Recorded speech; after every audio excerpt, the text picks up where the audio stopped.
learning how to create a pivot table with the many to many relationship in Eloquent. Now, what is a pivot table? Well, a pivot table is a lookup table. It's a table that we are going to be using to relate to other tables. All right. So now Laravel has a very specific instructions on how to construct a pivot table, and we're going to follow that convention so that way our application works very good with Laravel.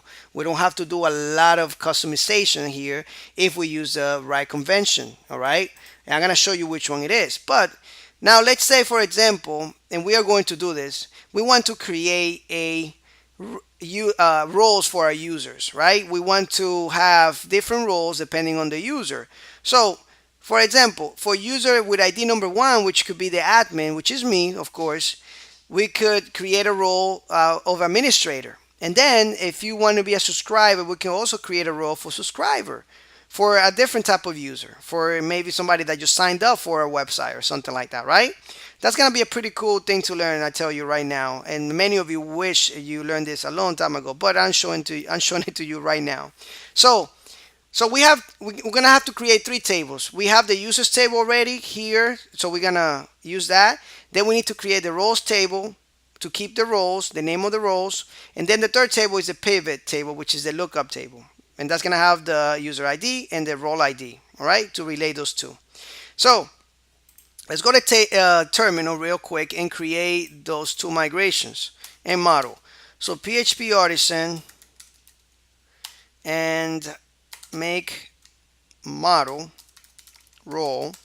Remember, this is going to make a plural version of this word, all lowercase, for the table. And we're going to do M for migration. There we go. Okay.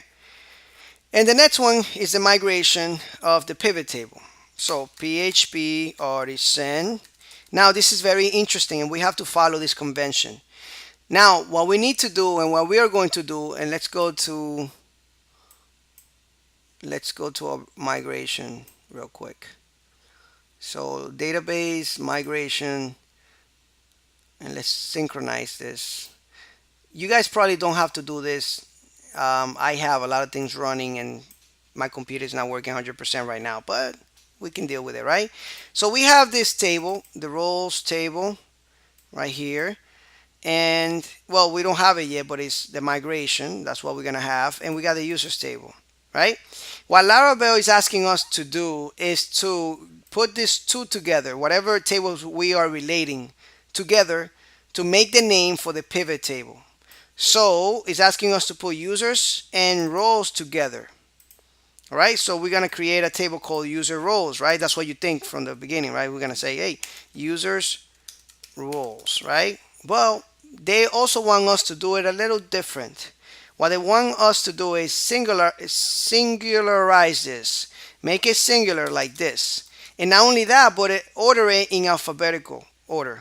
Put it in alphabetical order. So instead of being users roles, we're gonna call it role user like this. Okay. And that's because Laravel is always looking for different columns. If you name it like this with this convention, Laravel knows it's a pivot table. It's going to treat it like a pivot table, and we can do a lot more things with it because Laravel already knows about it. All right, if we follow this convention. So let's create this migration real quick. PHP make artisan, actually artisan make migration.